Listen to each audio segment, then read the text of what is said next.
Coming up on this week's Course of Life podcast, we're recapping a golf week with a long wait and a maybe even longer playoff, plus an American back on top of the LPGA. A couple more headlines in the golf world leading up to this week's U.S. Open at the brutally difficult Oakmont. We get into the course conditions and our picks as well. And this week's guest is U.S. Women's Open champion Maja Stark. That's right, we have a major champion on this week's podcast, recapping her amazing win at Erin Hills. Plus, we're talking food adventures, an EGOT golf debate, and more on a loaded Course of Life podcast that starts now.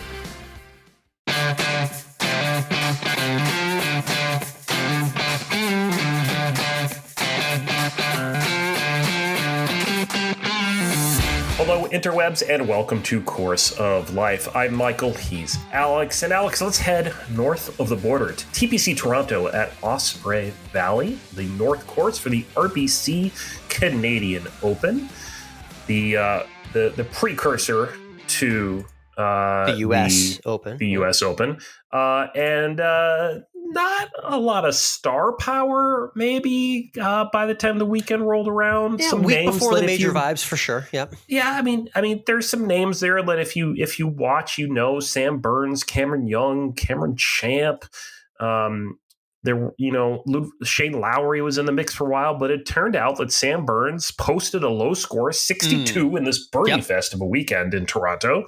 And then he had that gigantic wait, which we always talk about. He had about a 2-hour wait, and we always discuss what these players are going to do. What do you think he did with the 2 hours? Well, it sounds like he ate some food in dining, and then he just kind of chilled for a while, and then he eventually went out to the range as Ryan Fox came down those last few holes there. And Ryan Fox had some opportunities to win this, 16, 17, 18, but could not convert, was able to force the playoff with the birdie on 18 which at least. Barely fell in. Barely. And then we had 4 playoff holes, which was the same amount of time it took a couple years ago when we had the playoff last in the Canadian Open. Interesting. Yeah. And Ryan Fox was able to convert a great shot on the 5th time playing 18 into the approach, where they moved the cup after 2 holes. Yeah, what are your thoughts on that? They just kind of mixed up 18 after 2 playoff holes and decided we're just going to throw it in a different pin location. Interesting little wrinkle there. What do you think of that? I'm not opposed to it. I mean, they were Jim Nance and Trevor Immelman talking about maybe moving the tees up so they could get encourage these guys to go for it. Instead, they moved the cup into a position where they also encouraged them to go for it, and that's what happened. And Ryan Fox was able to put it into position and do it, and Sam Burns just couldn't. The putter just let him down at the end, I think. He had a great look on one of the playoff holes from about 5 feet up the hill and just frighteningly pushed it. Looks exactly like a stroke you or I would make when there's any sort of pressure on the line. So I've definitely felt that moment. And Sam Burns hadn't won since the last Dell match play here in Austin a few years ago. So he was itching to get back in the winner's circle, but he's going to have to wait a little bit longer. Ryan Fox now 2 quick wins, chipped in Myrtle Beach the week before the PGA, and now gets another one the week before the U.S. Open. So he's got a little pattern of winning the week before the major's going. Yeah, and he's now the only Kiwi to win 2 PGA Tour events. So congrats to Ryan Fox. He's doing great. Nice. I mean, I think he's maybe a sleeper, very quiet sleeper next week. Yeah, because I remember watching it with my own eyes at Quail Hollow. He won in Myrtle Beach, and then he came out with a blazing hot start on Thursday. Yeah. So maybe if you're looking to place a bet on a guy who might be leading Thursday evening, Ryan Fox could just continue that momentum and post a low one for sure. At the same time, I'd say he's probably exhausted after this week, so I don't know.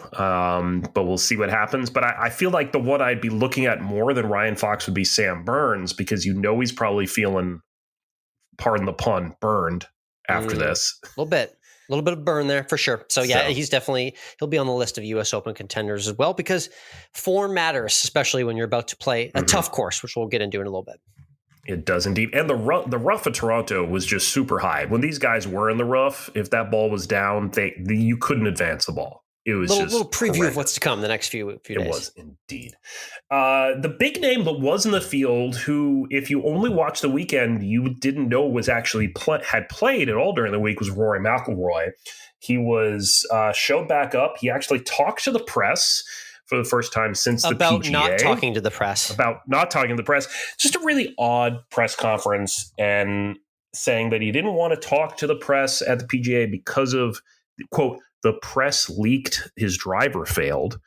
And just to clarify, the press doesn't leak. The press reports what they learn. Yes. Leak. I love how he thinks like I know. I love the way they say leak. Leak is a very interesting work in the media world these days. He was saying he was trying to protect the USGA and the PGA and the tournament and all this stuff. And it's like, who are you protecting? Because one of these people did leak it. One of these people told someone and they reported it. Yeah, it's interesting. We have these moments that go back and forth with Rory where we talk about his, the self-righteous mode, the a little bit more stubborn around the neck where he's really kind of done doing this, that, and the other for the tour and whatnot. And he goes back and forth on it. Some moments he really leans into it and other moments he tries to kind of skate around it. This is one of those ones where he's got a real opinion, but he's skating around what his real opinion is and throwing 3 or 4 other excuses at it. Another strangely quizzical start with the media versus Rory this past week. Mm-hmm. And after the press conference, he did not play well. He had a okay 71 to start out, but then he went ahead and shot 78 on round 2. Yeah. He ended up finishing at +9, 8 strokes off the worst score of the week. Yeah, it was interesting to see, and he's not a big miscut guy. Rory's very consistent about, when he doesn't even have his best, he still plods and makes his way to the weekends. So that was surprising to see that big of an ejection for a guy like Rory. We're used to seeing, stars miss the cut, but they just don't have their best and they shoot a couple over. But that Friday round was a stunner. Not good at all. Snowman included in that round, which is pretty common for maybe someone like me, but not for Rory. Right. And we'll talk about it more in a little bit, but it does raise maybe some red flags about what may be going on at Oakmont this weekend. So we'll see. But it's not great, Rory. It's not great. It's not a great look to not talk to the media, and that it's not a great look to play as poorly as he did. Let's switch over to the LPGA. It was the ShopRite LPGA Classic in New Jersey, a 54-hole tournament, historically. Sprint to the finish, Yep. So 3 rounds of play, and it was the American, Jennifer Kupcho, who reclaimed the winner's circle, first time in a while back there for her. Yeah, she won the Chevron Championship a few years ago, so it was good to see her get back into the winner's circle, and that throws her right back into the Solheim Cup conversation, which I know she appreciates. And she had the tall task of drinking beer out of the gigantic trophy after the win, which was on social media. It's not very easy to do, Michael. You've got these gigantic trophies that are bigger than your head, and the geometry of the beer going downhill. It was almost messy, but I appreciate Jennifer Kupcho for not only being clean with the beer drinking, but also with her play on the weekend to get the win. Yep. So back in the winner's circle for her, the LPGA heads to the Maja LPGA Classic for Simply Give, their final tune-up before the KPMG Women's PGA Championship in Frisco. That's right. Yeah, I've got some Frisco press conferences next week with the world's best LPGA players. So we'll be queuing up the questions next week and see what we can throw at them. Yep. There you go. Also, just because team golf is great golf, the AmFam, the American Family Insurance Championship on the PGA Champions Tour, Thomas Bjorn and Darren Clarke claim this one, 4 strokes clear of the field. Nice. There's a couple guys that like to party. They had a good celebration. Yeah. And just because I thought it was curious, someone did play with Angel Cabrera, another fellow Argentinian, Ricardo Gonzalez. They finished tied for 12th at 23 under. So, I'm just going to look at where Angel Cabrera finishes in every event for the rest of the season. He's just an asterisk. He's an asterisk type of player. When you go down the leaderboard and you're like, oh, yeah, let's star him. Let's say we're going to star him for the next few weeks like that. Yeah, there we go. So that's what we're going to do. Yep. All right, so it is the U.S. Open this next week, but that meant on Monday of last week, it was the longest day in golf as everyone tried to qualify. Max Homa, walking with his own bag because he didn't have a caddy anymore after he split, did not qualify. Bad. Short putt missed to qualify, too. It's 36 holes, and sometimes it comes down to like one putt at the end, and he was just one stroke short. It's, Max Homa, He's just the best golfer who's not actually the best. I hate to say it's surprising. Max. Me and my wife turned to each other and were like, wow, I'm surprised that Max Homa has fallen off this far. I would have thought he still would have had enough of a resume to be exempt into the majors. Yeah. But it shows you how quickly his game has fallen off in the current moment. Obviously, we all hope he gets it back, but that's the story of how the longest day in golf goes. It also goes the other way for the most unheralded personalities in the game, who you never would thought could play in a U.S. Open, who do. The best one, Michael, by far, being Matt Vaught. V-O-G-T is how you spell his last name. This is a guy that is quite literally now, currently, a practicing dentist full-time. In a past life, as a more avid golfer, he even played and caddied at Oakmont in his younger years. And now after all these years, he gets to return to Oakmont to compete in a U.S. Open. That's the exact type of story that you love to tell from the longest day in golf. So are you going to put a dollar down on him to make the cut? Yeah, and maybe if he does, the Tooth Fairy delivers $5 in the morning. How does that sound? That'd be pretty good. Yeah, Matt Vaught. Watch out for that name. That's obviously a guy we can all get behind, and just a nice small sampling of one of the cool aspects of the U.S. Open. It truly is open. Anyone who has a low enough handicap and goes through the qualifying process can play on that stage. I just love the longest day and just seeing the pros that have to play in this. I mean, That's what's like the Max Homas and other guys who are out there playing on Monday. It's not hilarious, maybe isn't the right word. It's humanizing. It is. Yeah, for sure. You may have won millions of dollars in the game, but for this tournament, you just got to sack it up and throw the bag on your shoulder and march 36 holes with these random guys who could also be as good as you today as well. Yeah, that's true. Yep. All right, so they all head to Oakmont for the 2025 U.S. Open. Rory McIlroy, Scotty Scheffler. Mm-hmm. They both won majors this year. There you go. There's your two major champions. One seems to be doing a little bit better recently than the other. Yep. We'll see how that goes. Scotty Scheffler needs 2 more major victories this season, and he will have the career Grand Slam.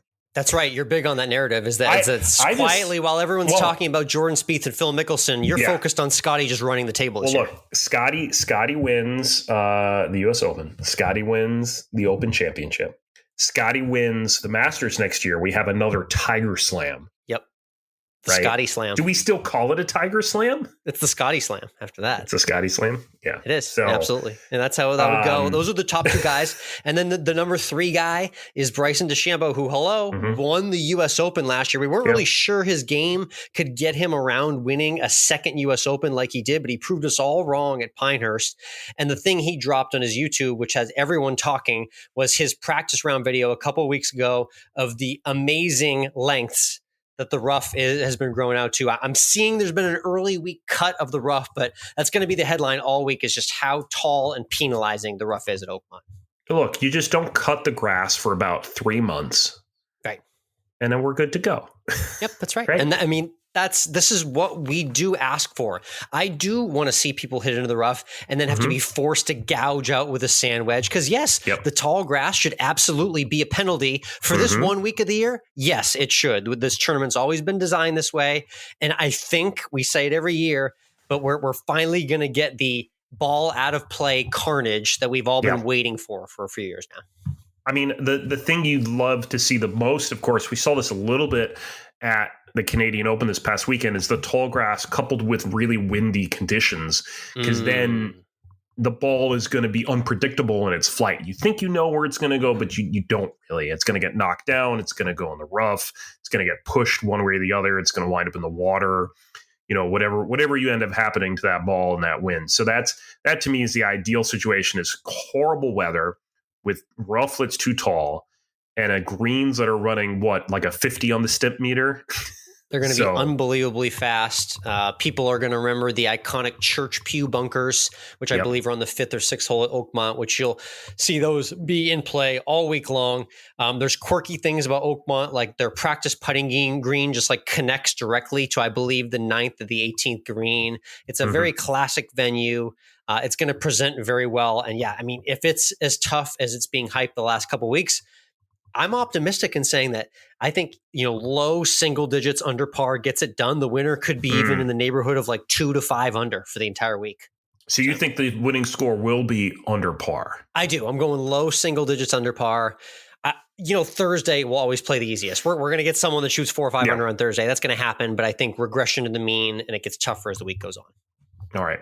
I'm going to throw out a couple names for you. I want you to tell me what you think of them. I'm going to give you a couple groupings here. Let's start with who has a better chance of claiming their first major. Okay. Tommy Fleetwood or Patrick Cantlay? Oh, geez, man.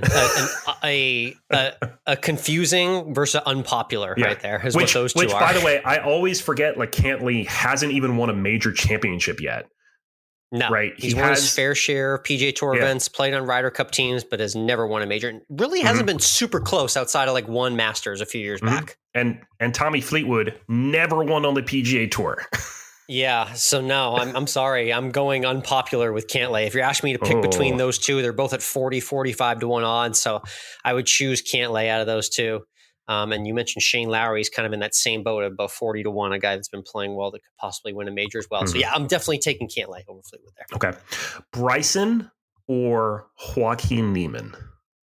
All right, live pick. I'm sticking Bryson just because I've seen more form in recent even with how majors. good Niemann's been this season. Yeah, he's been pretty good, but I don't know. I'm not really sure. I've seen 4 good rounds from him recently. Well, in he the only last year plays 3 every weekend anyway. We're only getting that sample size a handful of times a year as well too. Side note, just most recent form and also U.S. Open specifically. I'm taking Bryson's approach here. He did bomb and gouge at Wingfoot very successfully the COVID year. It was a very similar setup, a tough course that was playing very long, hard on the fairways and greens, but penalizing in the rough. And he proved to everyone you could just hit it further and have less club in and still figure out the rest. So that's why it could be a successful recipe week for him. Okay. My last duo for you is, I think it's an easy option, but it's really my segue. Okay. Keegan Bradley, or the guy who would have been the captain of the Ryder Cup team this year, Phil Mickelson. Yes. Keegan Bradley. Keegan Bradley has been in decent form. He's had a couple of top 10s recently on tour. I think he's probably maybe a little bit more distracted than Phil Mickelson is. Phil Mickelson had a very playful Sunday at Live Virginia with a hole-out flop shot. But there's still that gigantic mountain of pressure where he is trying to conclude the career Grand Slam with just this U.S. Open win. He's famously had 6 runner-up finishes. Too many demons, not enough form there. I would take Keegan over Phil. And Phil was also asked about whether this will be his last U.S. Open. Very good non-answer out of Phil, saying he hasn't really thought about it, but it definitely could be. He recognizes how old he is. He's 55 now. Yep. His chances are just he's the shadow of the player he used to be. That's what happens when you go play on Live, is that you have no reason to play well anymore. So, I don't think he has a chance. I think you would hope he at least makes the cut. And I just want to play with the idea, really. It's one of those things I'm 99.9% sure he will not be contending, but just humor me with the idea that he could play the weekend. That's just a fun thought to do, at least. Yeah, I mean, that's all we want out of him. And if this is the last U.S. Open, then so be it. I feel like he's... it's just too bad his kind of fall from grace and everything. And we've gone over it before with him, and it's just everything that's gone on with him. And it's going to be interesting to see also with Phil and with all the other Live guys, not to take us away from the US Open for a quick second here, but these guys have their contracts expiring over the next few years. I was just discussing that with my family in town. I was like, what's the future of Live look like after this year? There's a lot of questions. And Live has said they're not paying no more upfront contracts, no more guaranteed money. So then the question becomes, okay, then why are you playing on Live Golf if you don't have that guaranteed money anymore? We know that there's been rumors for a while that Brooks wants out, that he wants to go back to the PGA. Bryson, I think you could see going either way here. Phil is probably going to retire. Will Phil go there and play on the Champions Tour is the real question. Nah, he seems too good for it, honestly. If he thinks it's above him, dead serious. Yeah. So if you have this exodus of those original players and all you have left is what, John Rahm and Cam Smith, whatever happened to Cam Smith? Yeah, exactly. I was scrolling down the names like deep odds wise. Yeah. Tough times in the odds. Cam Smith, 150 to 1 odds to win this week. Ugh. I mean, you forget he just won the Open Championship at St. Andrews a couple of years ago. Yeah. Like that feels like generations ago. It's just, tough time for him. who would have thought that he would be like a one-off?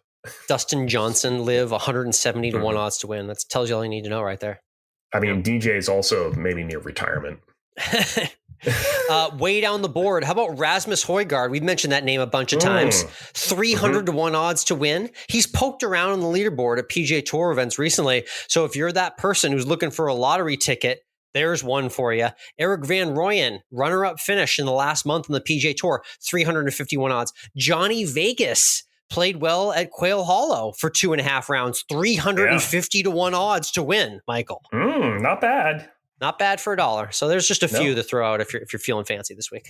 All right. There you go. So US Open at Oakmont is this weekend. We'll see what happens. And Carnage. That's all we can hope for. If it's not Carnage, we'll be very disappointed next week. I swear to God, if Bryson shoots 15 under par, I'm going to be so mad on next Monday when we record.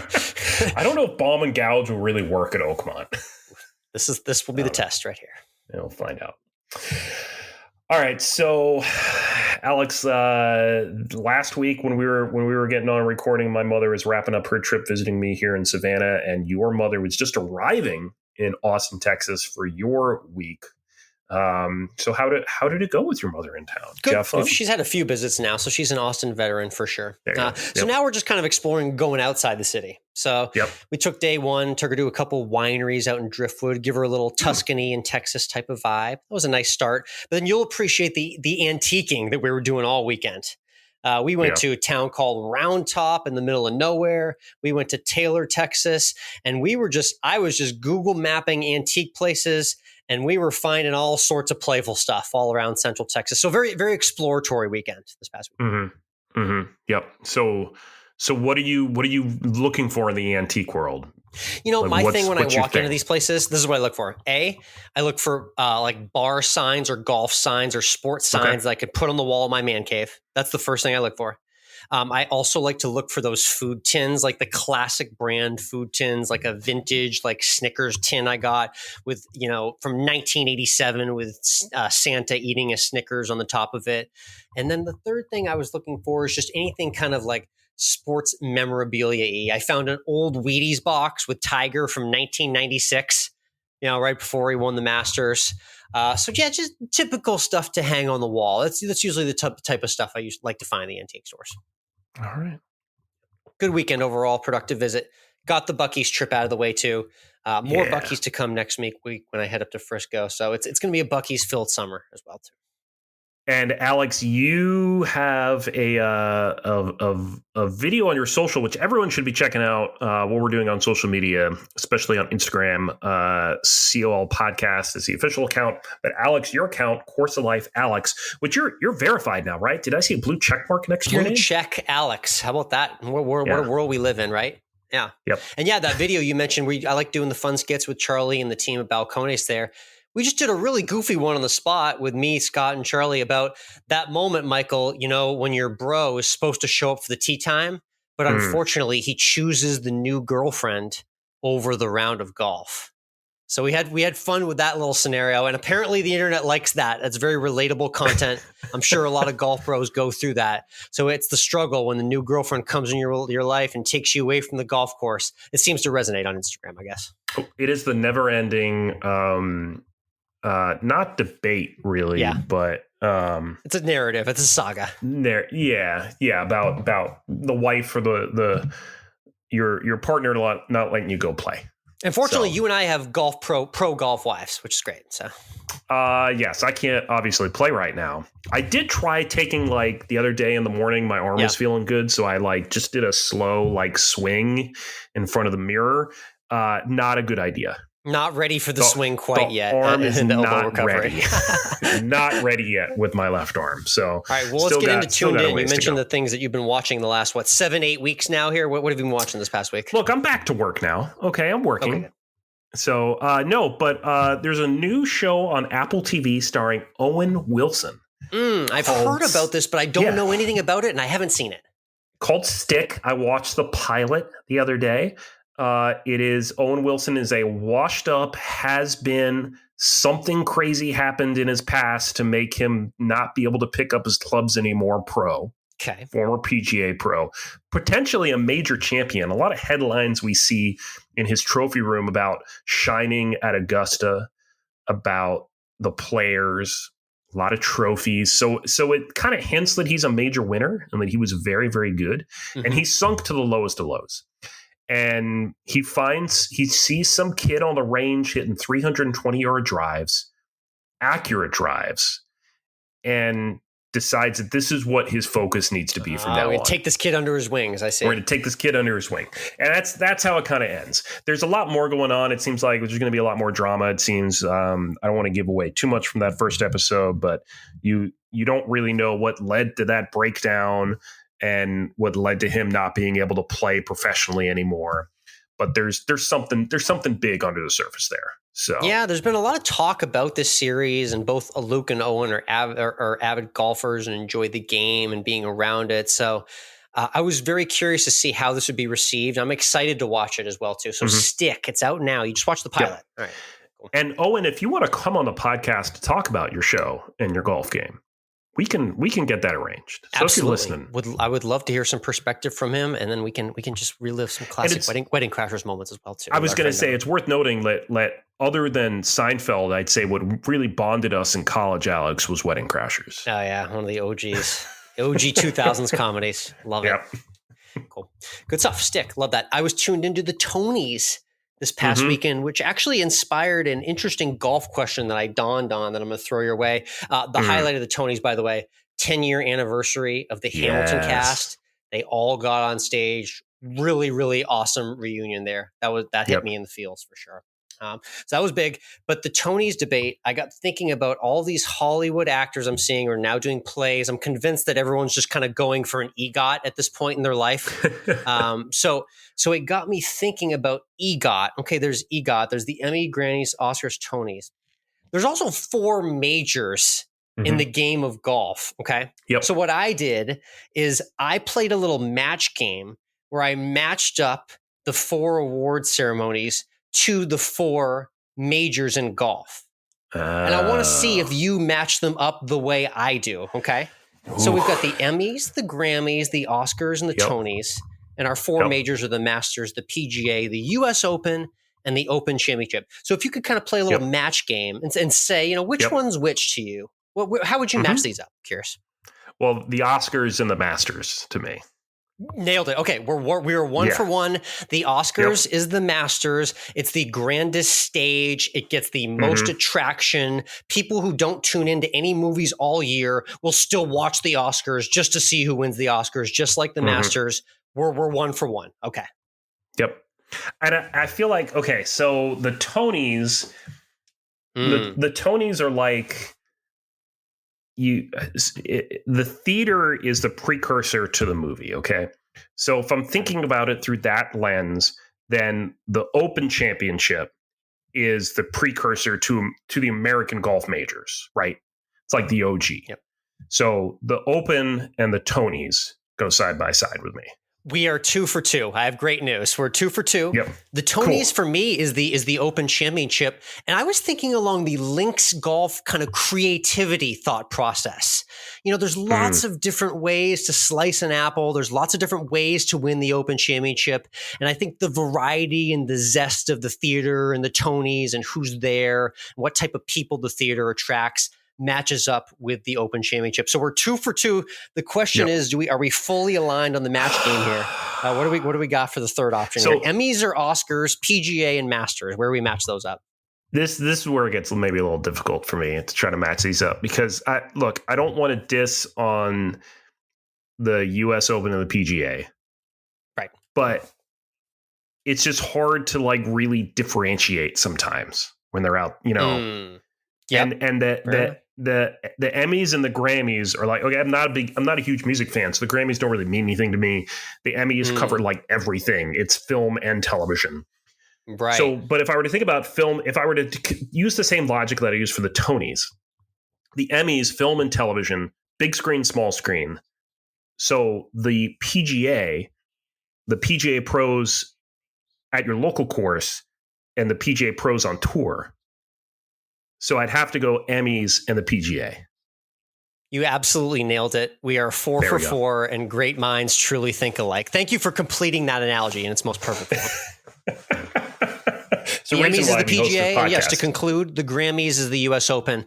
I guess my lean would be the Emmys, a little bit of everything. PGA Championship, you never know what to expect. It's the major that's identity is not having an identity, and the Emmys, really, anything could win an Emmy. Really, there's a lot of stuff that wins Emmys for very different reasons. So I think we're on the same page there, and I love that EGOT majors analogy that I stumbled on there. There you go. All right, let's get to the turn and this week's guest. We've had professional golfers on this podcast in the past. We've had from the PGA, the Korn Ferry, the LPGA, a number of LPGA stars on this podcast. We've had winners on both tours before. But this is the first time that we can say we have a current major winner on the podcast. Indeed, yeah, and a very recent one who just got it done in Wisconsin at Erin Hills. That's right, Course of Life, joined now by U.S. Women's Open champion Maja Stark right after her win.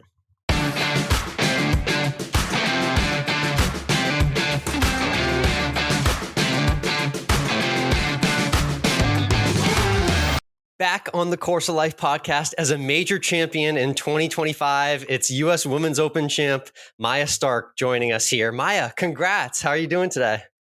Thank you. I'm doing really well. I'm still trying to sleep properly. But I was going to ask, how many hours of sleep have you gotten in the last 2 nights? Maybe 4 or 5 hours in average, and I usually sleep like a baby, so this is weird for me.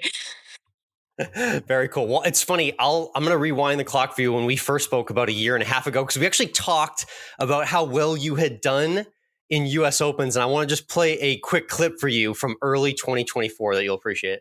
One event that you've played in well as an amateur and a professional, which I wanted to talk about, is the U.S. Women's Open specifically. That stuck out to me when I was looking at your record, because a lot of people know the USGA setups to be some of the most difficult in the game of golf. What is it about the U.S. Women's Open specifically that brings out the best in your game? I think it's probably mostly just about my mindset going into it. I know that it's going to be really hard, and I know that I'm going to make bogeys, but everyone else is also going to make bogeys. I think I just feel more relaxed going into a tournament like that, and I'm able to swing more freely because every single person is going to make mistakes, and something just clicks in me when it comes to that. What do you think about that quote when you hear that back from a year and a half ago, now knowing that the U.S. Open was your first major win? I mean, it feels the same. I think I go into these tournaments so much more relaxed, I guess, than at normal tournaments, where I feel like it can sometimes just be a birdie fest, and that just stresses me out. Whereas if I just have a normal, just one shot after the other, it's okay to make mistakes, then I play that much more freely. And my Swedish coach Frederick, he always says, like, US Opens are so hard that you just have to go for it. Like, there's no bailout. Definitely. Yeah. You embraced the challenge, and it was a challenging venue at Erin Hills. I'm curious, which aspect of the course and the course conditions was most difficult for you to navigate to get the win? I think for sure the greens, they were so hard with the huge runoffs. Like, saw people putting off the greens, and sometimes you would just have to take just come in with the mindset that a 3-putt here is okay, and it's okay if I just hit a layup on a putt, because it felt like it was on every single pin position, they had it just on a ridge, especially right on the edge. Yeah, especially on Saturday. That was ridiculous, but it was a lot of fun, I thought. Yeah, very. One thing you did throughout Sunday, which we appreciated watching at home, is after shots, you were smiling after shots. I don't know if it was something your caddy was saying to you, but what was the interaction like between you and your caddy that kept you so positive throughout Sunday? I think that we had a really good morning on Sunday. where it just felt very relaxed. And I think that, um, so this was just our fourth tournament together, but he is very good at, talking. Um, yeah, just talking to me, and he's not freaking out at all. I mean, I couldn't tell any difference between the first hole to the 18th hole on Sunday. So I think also sometimes, I mean, he has a golf brain like no other. He Nice. made like our strategy so perfect because like on 6 on Sunday, I wasn't happy with the tee shot, but it ended up on the green pin high because he said our goal is to be about 5-7 meters past the pin on the in the fairway left of the green, because that's the leave. And then I accidentally thinned it, hit it to the right, and it was perfect on the green pin high. And it felt like we were doing that all week. It was just, where is the miss, where should we go? Sometimes we would hit so far away from the flag because we were like, well, we can't miss it over there, so let's just take that completely out of play. And then it just felt like we had like the perfect strategy all week. Yeah, all the way to the very last hole. People might have been a little surprised to see the way you played near the green at 18, but it felt like you were still very locked in, trying to get from point to point, even on that 18th green there. Yeah, it's chess, not checkers at a US Open. And I feel like, why would I mean, even on that approach shot, I was in between clubs, and then we said, let's just take long out of play, because sometimes when I try to take a little bit off of clubs, they come out low and left. And that can't happen. We can't go down behind the green, because that's you're gone there. So then we just said, well, this might not reach, and then I also chunked it, which wasn't, it's fine, whatever. But then also we just said, okay, if we go try to putt it at the pin right now, that's not going to be very good, because I only have, I don't know, 4 or 5 meters to stop it on. Whereas if I go just straight right, I have about 15 meters and I have a backstop. So even if my nerves would kick in and I would hit it way too hard, it would still be fine. So it just felt like we had a great strategy and didn't try to do anything stupid. Yeah, it was smart from start to finish, and the world got to see it. So again, congrats. And regarding the celebration, I have to ask, I saw you immediately talking to Annika on FaceTime after the 18th green. What did it mean to have that conversation with her, and also enjoying her legacy of Swedish golfers with a major champion now? Yeah, it was so cool to join her and Liselott as the US Open winners. And, just the way she talked about how they've been trying to find service wherever they could, because they're on a vacation in Alaska in like the middle of nowhere. And it was really fun to see her following along. Nice. Final question is our 19th hole question. I always like talking about the celebration and the things after. And I saw, fortunately, you had a Spotted Cow beer in your hand, which is like the official beer of Wisconsin. Do you enjoy the Spotted Cow, and how was the celebration after the win? Yeah, it was really good. I haven't really enjoyed beer until this year, and now I live in Nashville, which feels like brewery central. So no, it was so nice, and I was tired and a little bit exhausted and a little bit dehydrated, and then they just asked me, what would you like? And I just go, a beer, because that's all I wanted right there. That is the number one beer in Wisconsin, so everyone was very proud to see you sporting that for the celebration. Maja, congrats again on the victory, and we'll see you in a couple weeks at the KPMG Women's PGA. Thank you so much.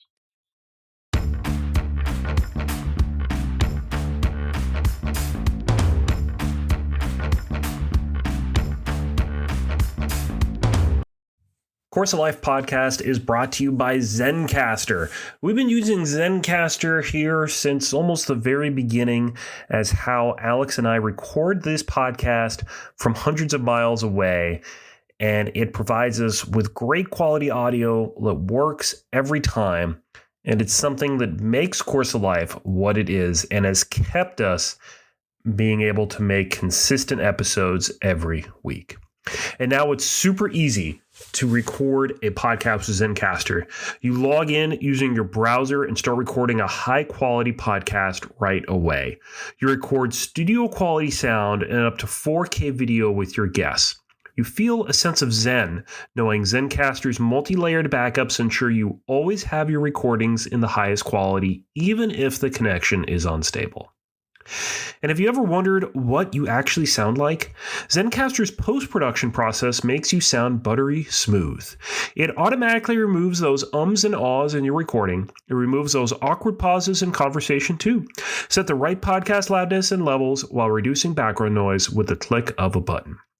Head on over to zencastr.com/pricing and use our promo code CourseOfLife to get 30% off your first month of any Zencastr paid plan. We want you to have the same easy experiences we do for all of your podcasting and content needs. Again, that's zencastr.com/pricing and our promo code CourseOfLife. Zencastr, it's time to share your story.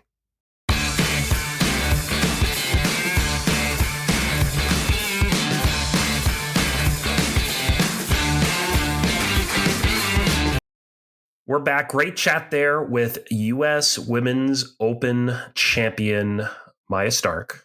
Awesome. Yeah, great having her on. And thank you for her and her team for taking that time. Again, 36 hours after a major championship. You're fully entitled to not do a gazillion interviews, but she's very gracious with her time. So we appreciate that.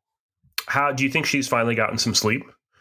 Yeah, I think so. Yeah. She had an okay week at New Jersey, just getting back in the swing of things. But she insisted she just wanted to keep playing. It's just kind of her. She's in the schedule of being an LPGA Tour pro. So full steam ahead for Maja. We'll obviously be seeing a lot more of her in the majors to come. And she's going to be a Solheim Cup stalwart for Team Europe as well. She will indeed. And like I said last week, look out for the Swedish Olympic team, the team golf event. Yeah, Maja Stark and Ludvig Oberg. Put those two up against anybody. Literally, those two against any country. Wow. Can we do them versus Scotty and Nelly? Yeah, give me that gold medal matchup. Give me 18 holes of that for the gold. How about that? I'd love that. Be awesome. That's foreshadowing for 2028 right there. Nice. Yeah, there you go. Well, hey, if you like that conversation with U.S. Women's Open champion Maja Stark, plus everything else we do here on this podcast, make sure you punch that subscribe button on the podcast app you're using right now. Tell one friend about this podcast. And as you may know, if you listen to a podcast, we don't just talk about golf and sports. We talk about other stuff. So even if they don't like golf, they don't like sports, let them know they should listen to us anyway. Yeah, all you do is if you're not into golf, you just skip the first 10, 15 minutes and you enjoy the rest wholeheartedly. Yeah, pretty much. And we're not offended by it either. That's the best part. I will be, but it's okay. You're so vain. God, unbelievable. All right, let's get to the back nine and let's talk about basketball. It is the NBA Finals, the Indiana Pacers and the Oklahoma City Thunder. Yep, the Middle America Finals. The Middle America Finals. I'm rooting for the Pacers. I think you are too, right? Yep, you're casually rooting for the Pacers for sure. It is, as of a Monday afternoon, it is tied 1 game each. They're back in Indy on Wednesday of this week for Game 3. Man, they almost take as long to play the finals as they take to play all the preceding games in the finals. Yeah, they do the 2 nights in between games, so once every 3 days. Why? But then kind of this team gets screwed over, and by this scream, I mean the Pacers, in that their 2 home games are separated by just 1 night. So it was Thursday, Sunday for the first 2 games, but now it's Wednesday, Friday for games 3 and 4. Interesting little wrinkle in the schedule there. But regardless, Pacers not off guard. They got the game 1 win. They got the assignment there in Oklahoma City. So they have the leg up if they can hold home court. My God, imagine if they were up 3-1 in this finals over a thoroughly dominant Oklahoma City team. I have a feeling that's not going to happen, and we'll be talking about a 6-7 game series, but it's been very exciting both ways. Let's talk a little football as well, because the Aaron Rodgers off-season fiasco, stupid, where's he gonna sign story, whatever, is over. Finally. The Pittsburgh Steelers have shot themselves in the foot and signed him to a gargantuan deal, which is dumb. And so there you go. He's going to come out of his dark retreat and go play for Pittsburgh. Classic Aaron Rodgers move, waits for all of the annoying off-season stuff and the off-season training workouts to end and then signs. Basically signs at the laziest point in the off-season where it's like, okay, good, I can still make all the money and do the minimum requirements to get ready for this next season. Sounds great. Just before the required mini camp starts next week. Yeah, it's convenient timing there. I really actually feel bad. I don't know why.